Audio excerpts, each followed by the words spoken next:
Assalamualaikum, kembali lagi di channel YouTube saya. Di video kali ini saya mau videokan proses perakitan mesin Honda Supra 100. Perakitan mesin dari awal sampai motor menyala ya. Tapi untuk video pembongkaran memang kemarin nggak kita videokan. Jadi kali ini kita harus untuk proses perakitan saja. Bila bermanfaat nanti bisa di like, di komen, dan di subscribe ya. Mari kita simak videonya. Seperti di nampak pada video ini, mesin sudah saya bersihkan. Terus ini pertama yang mau saya pasang ini di bagian transmisi ya, Jen ya. Di bagian transmisi ini sudah mulai saya rakit, dan sebelumnya di setang pistonnya itu sudah saya ganti, baru sudah saya pasangkan di tukang bubut langganan saya. Jadi nanti ini tinggal kita pasang saja. Ini saya masih mengutak-utak bagian transmisi biar pas posisinya. Ini coba diputar-putar dulu. Dan yang perlu diperhatikan di bagian transmisi ini ada ring-ringnya kecil-kecil ini. Ring-ringnya kecil-kecil itu berada di sebelah as-as rasionya itu. Jadi nanti jangan sampai terlupa atau ketinggalan. Ini proses bandulnya sudah saya tancapkan di posisinya ya, sudah pas. Terus kita beri perpak baru. Ini perpak baru, nggak usah dilem, langsung saja ditempelkan begitu saja, karena nanti ya memang nggak usah dilem ya, saya nggak usah dilem. Terus ini kita pasang kerengkis mesin yang sebelah kanan.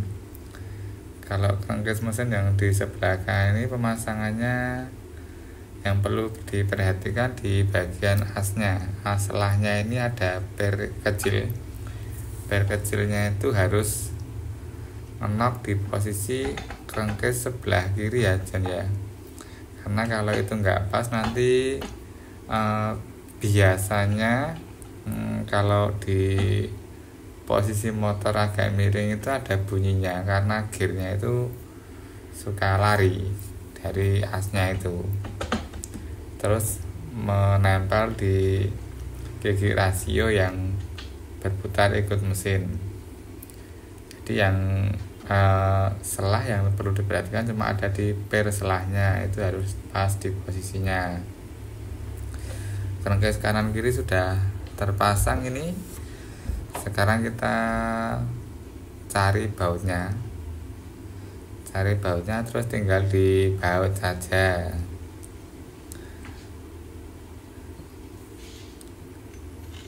Ini proses pemasangan bautnya. Ini bautnya panjang pendeknya beda-beda ya, nanti tinggal disesuaikan saja, disesuaikan dengan ukuran panjang pendeknya yang dikerengkis. Nah, kira-kira kepanjangannya nanti ditukar dengan yang di sebelahnya, biar supaya pas, tidak kepanjangan ataupun kependekan ya, Jan ya.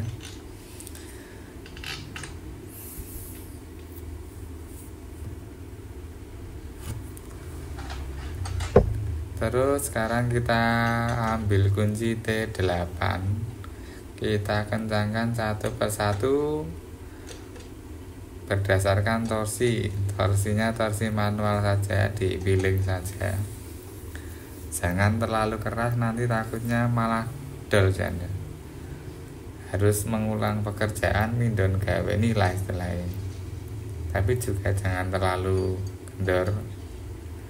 ya rata-rata ukuran kunci M berapa ini, M6 ya, M6 itu kira-kira berapa torsinya itu. Saya sendiri juga kurang hafal, tapi biasanya seperti itu. Setelah kita rasa cukup dan bautnya itu rata semua, kita cek ulang lagi ya. Siapa tahu nanti ada yang terlupa, mungkin kurang kenceng atau bahkan mungkin belum dikencengkan ya.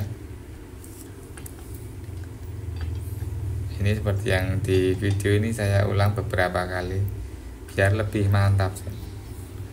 Sekarang kita balik lanjut ke bagian sebelah kanan. Di bagian kopling ini saya memasang tuas as persneleng. As persneleng posisinya di sebelah kanan, ini kita pasangkan dulu. Terus nanti ini dapatnya di bintangan sama per stopper bintangannya ya. Ini videonya terlewat, jadi udah langsung terpasang. Kita tinggal masang stopper yang buat bintangannya. Ini menggunakan kunci L5.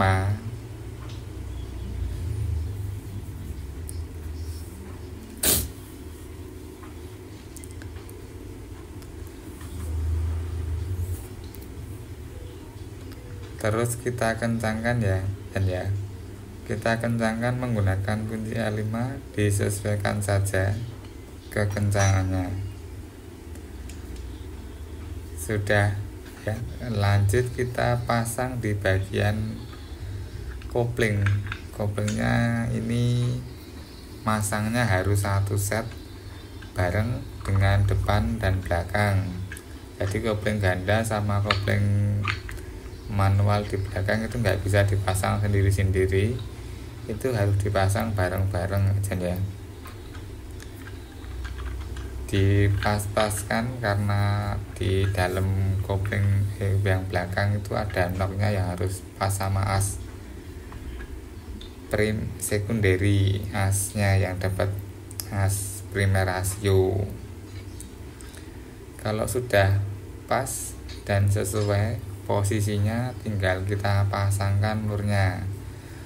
Murnya model C-series ini model mur beteng istilahnya. Kalau saya menyebutnya mur beteng.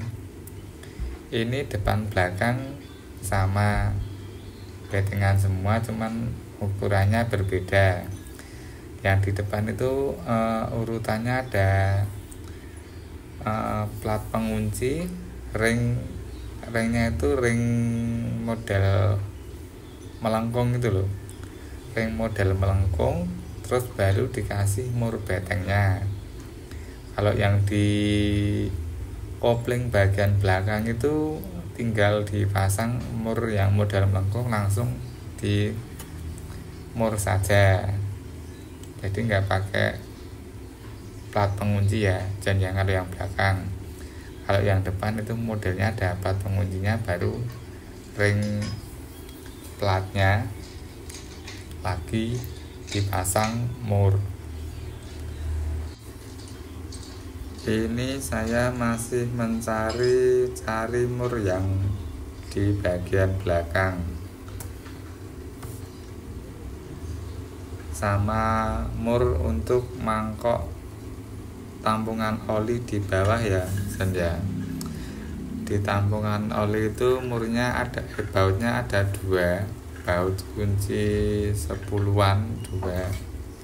Itu jangan lupa dibaut supaya tidak kemelenceng kalau nggak dibaut. Sudah proses di bagian kanan ini selesai, nanti lanjut lagi kalau sudah selesai di bagian yang depan. Ini sekarang kita lanjutkan di bagian depan, di bagian pemasangan piston ya. Sebelumnya ini motornya ini sedikit ngebul, jadi saya putuskan untuk dilakukan penggantian piston juga. Ini pistonnya memakai AHM saja, oversize 100 dan kita lakukan coulter ulang disesuaikan dengan diameter pistonnya ya John ya. Blok sama pistonnya sudah selesai di coulter dan sudah dibersihkan, ini sudah siap dipasang dan lanjut saya proses untuk pemasangannya. Ini saya masih berusaha untuk memasang dari kancing pistonnya. Saya pastikan kancingnya biar plug and plug sesuai di posisinya, nanti takutnya bermasalah di kemudian hari. Ini sebelum saya pasangkan blok ini, seperti biasa ini saya kasih sedikit oli dulu dan saya tata untuk posisi ringnya. Ring pistonnya ini saya tata dulu biar tidak segaris. Kalau segaris nanti rawan ada resiko kemungkinan dia berasap dan kompresinya bocor ya John ya.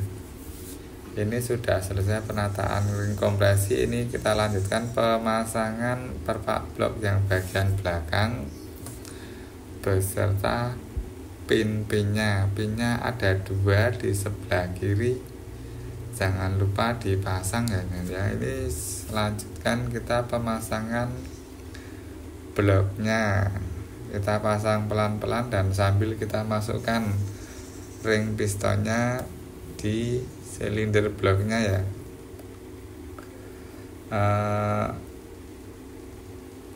Seperti biasa agak sedikit kesusahan karena memang posisinya ngepres sekali, apalagi kalau sudah oversize-nya tinggi macam ini, oversize 100, jadi posisi bibir dari bloknya itu ketirusannya sudah berkurang mungkin, jadi harus sabar, kita pasang pelan-pelan. Nanti kalau sudah dirasa pas, kita tinggal dorong saja ke belakang, terus coba kita putar pelan-pelan. Di mana kalau itu seret banget mungkin itu ring pistonnya belum pas. Karena ini sudah pas dan sudah sesuai, lanjut kita bautkan. Di posisi sampingnya itu ada baut 1 yang buat menahan dari bloknya John.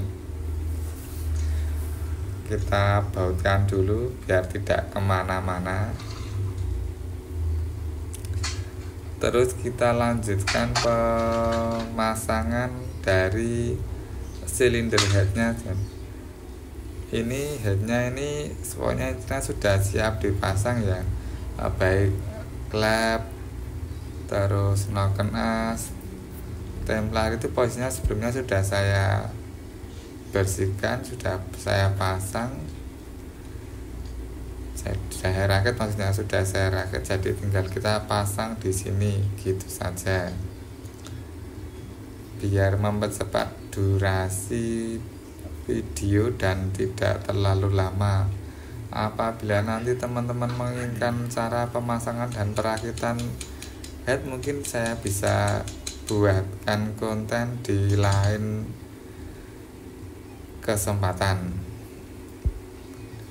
yang terkhusus untuk perakitan dan pembongkaran isi dari silinder head Honda C series gitu ya John ya. Nanti bisa di komen-komen saja.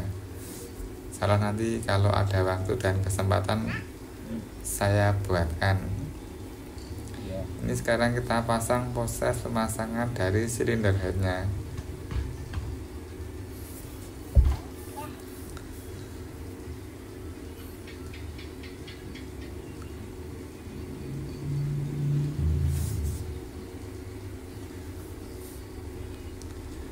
Kalau silinder head ini pemasangannya tidak sesulit waktu memasang blok sama pistonnya tadi, nah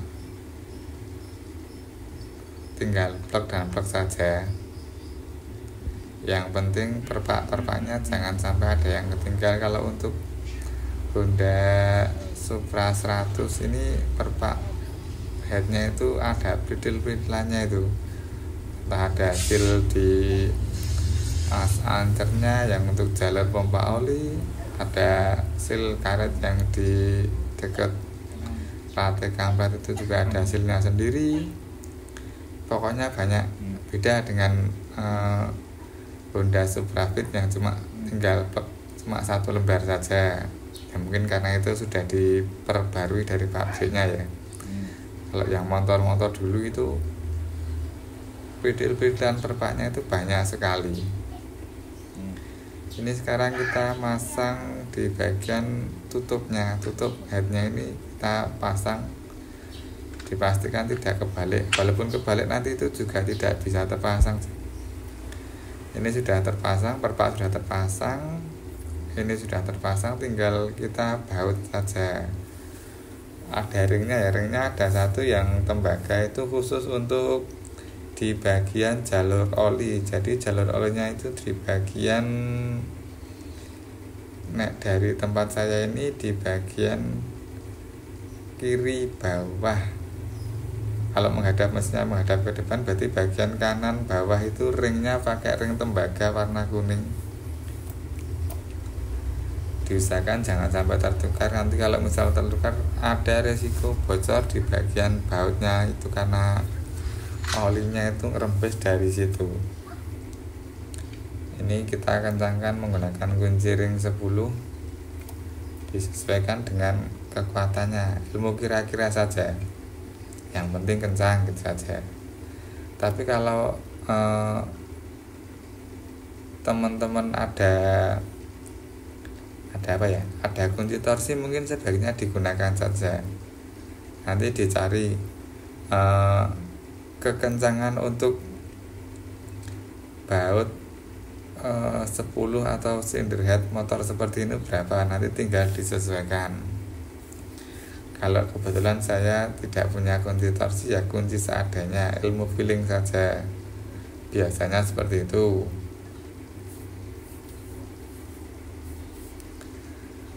Ini masih proses pengencangan ya, kita kencangkan rata semua, disilang, jadi jangan di kiri-kiri kanan-kanan, pokoknya diusahakan disilang saja.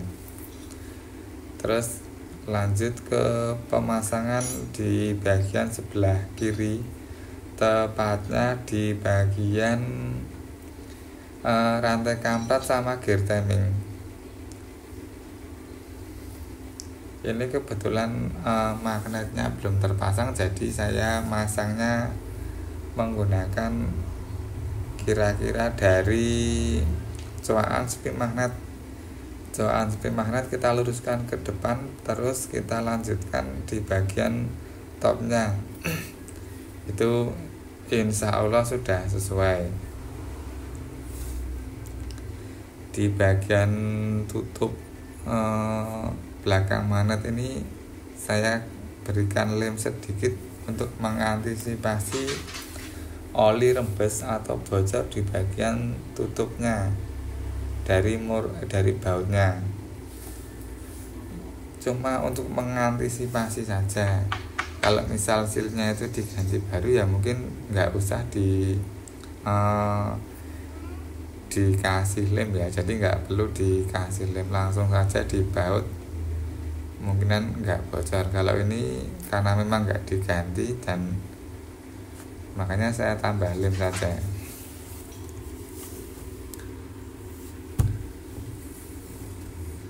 Sisa lemnya ini saya bersihkan menggunakan lap biar bersih dan tidak belepotan. Sekarang kita mau melanjutkan ke bagian pemasangan apa ini nanti ya, sebentar. Saya mau pasang bagian dinamo starter dulu.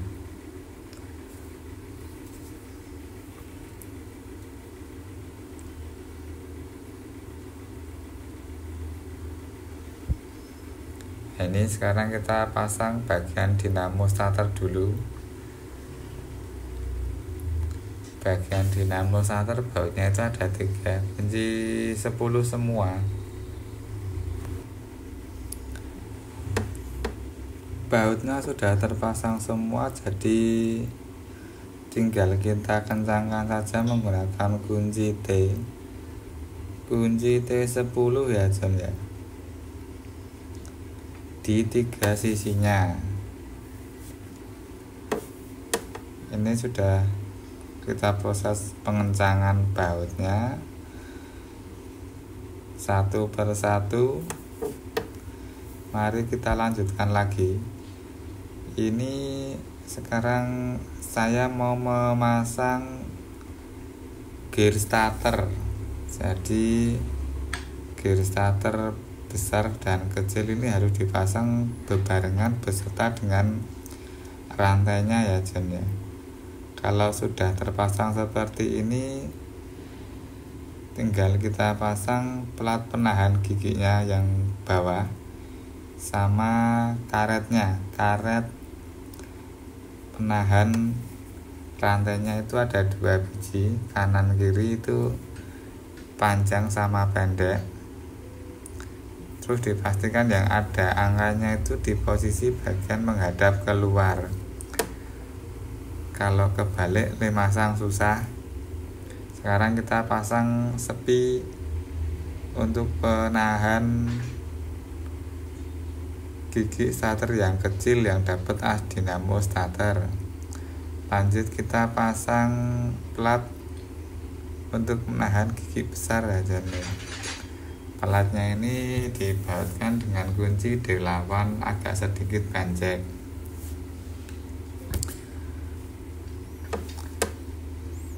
Di posisi ini udah selesai semua ya. Sekarang tinggal posisi pemasangan magnetnya. Yang pertama yang jelas tadi sepinya dipasang dulu, sepi magnetnya dipasang dulu, baru dipasang magnetnya. Terus kalau magnetnya udah terpasang, tentu saja di mur menggunakan murnya ini mur 14an dan ada ringnya ini cukup tebal. Terus kita kencangkan. Pengencangannya kalau di sini di tempat saya menggunakan kunci impact seperti ini.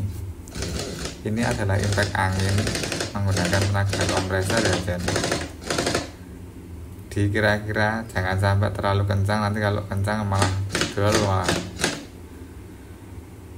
Saya biasanya menggunakan angka 1. Terus nanti saya tambah di angka 2 sedikit. Sekarang kita pindah sisi yang lain karena tadi posisi di bagian magnet sudah selesai. Cover magnetnya itu nempel di motor, jadi kabel-kabelnya itu memang nggak saya lepas kemarin. Jadi nanti kita masang cover magnetnya itu waktu ketika mesin sudah berada di rangka ya. Sekarang ini kita melanjutkan di bagian depan yang kurang saja. Di bagian depan yang sebelumnya kurang itu ditutup head yang sebelah kanan itu belum terpasang. Ini proses pemasangannya ya, sama masang tutup gear timing di samping sebelah kiri. Tadi juga belum terpasang karena memang saya lewati, saya pindah dulu.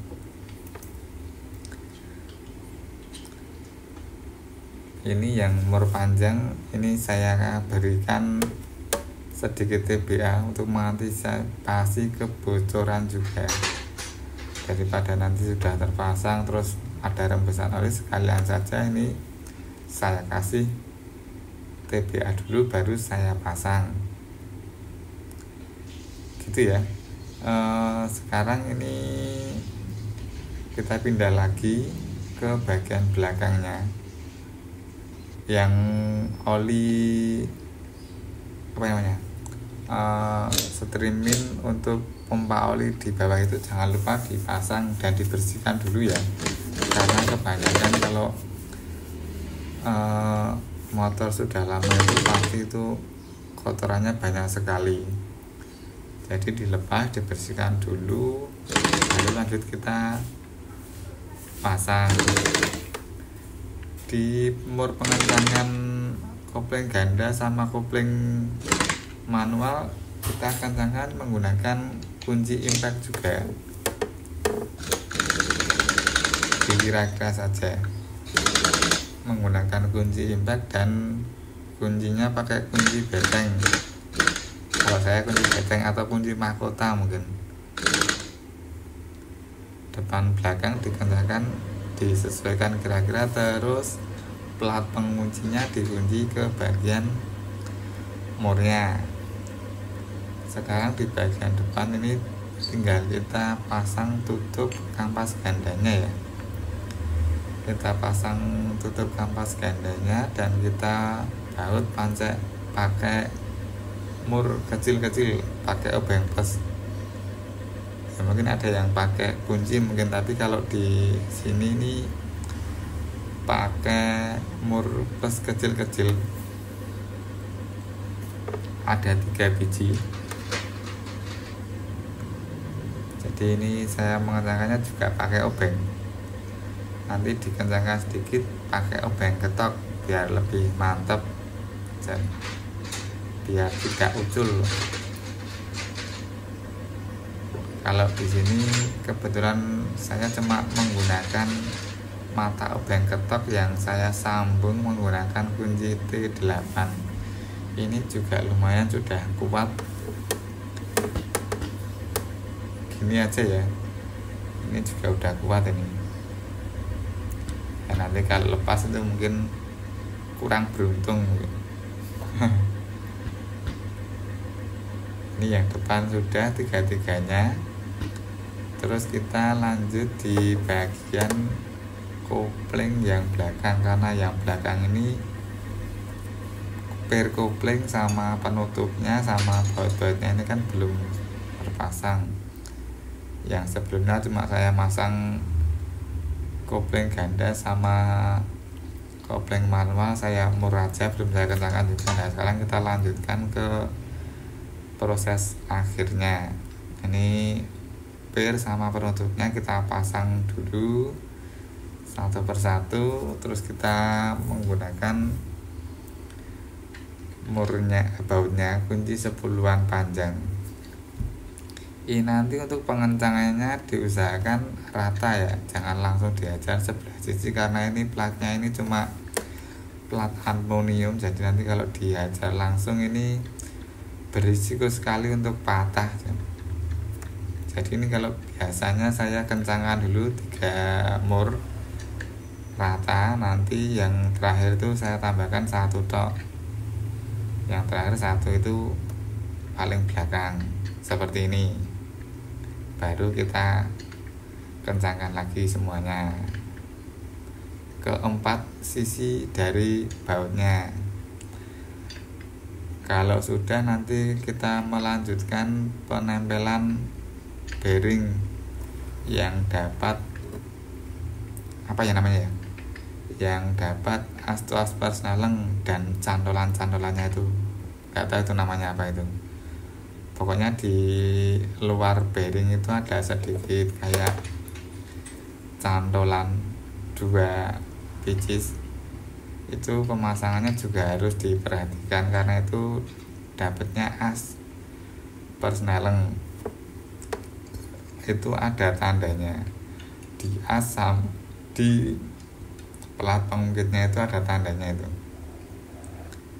Ini saya lagi melihat tanjangnya itu udah pas atau belum. Nanti kalau belum pas itu proses pemindahan giginya juga agak susah ya, entah itu waktu nambah atau waktu mengurangi dari gigi persneleng sepeda motor tersebut. Gini ya, ini sudah saya cukupkan, sudah pas ini. Sekarang kita melanjutkan pemasangan cover atau bak kopling.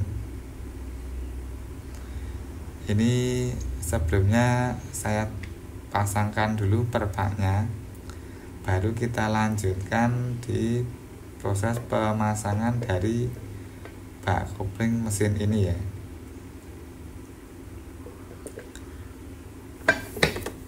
Kita pas-paskan dulu. Kalau sudah, tinggal kita baut saja. bautnya dikira-kira sendiri. Pokoknya kalau kepanjangan ya nggak usah dipaksa, nanti disilang-silang saja, dicari yang paling pas. Kira-kira posisi waktu baut tertempel itu sisa 1 cm, itu sudah pasti pas. Kalau kurang dari itu mungkin bisa kurang panjang, kalau lebih dari itu mungkin bisa terlalu panjang. Seperti itu ya. Ini sekarang prosesnya pengencangan menggunakan manual saja, menggunakan kunci T8. Kita kencangkan satu persatu dari seluruh baut cover crankcase yang ada di mesin ini.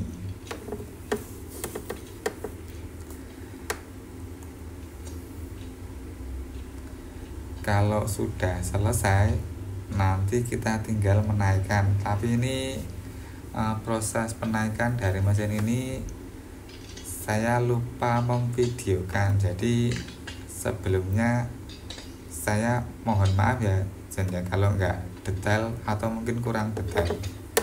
Ini nanti prosesnya langsung ke pemasangan dari bak kopling, bak magnet, karena proses penaikan dari mesinnya ini nggak saya videokan. Nah, ini langsung saja, ini proses pemasangan dari bak kopling yang sebelumnya memang nggak saya ikut lepas ke bawah karena itu kabelnya sudah ruwet, jadi saya nyopoti kabel. Jadi ini langsung saja kita tempelkan dari bak koplingnya, terus nanti kita finishing satu persatu dari pemasangan knalpot, pemasangan karburator, terus kita isi oli dan siap coba untuk dinyalakan.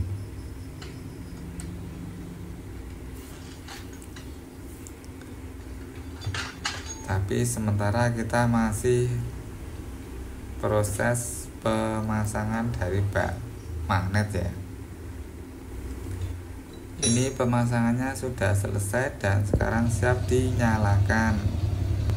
Videonya cukup sekian. Apabila teman-teman suka silahkan di like, jangan lupa di komen dan subscribe ya. Terima kasih sudah menonton.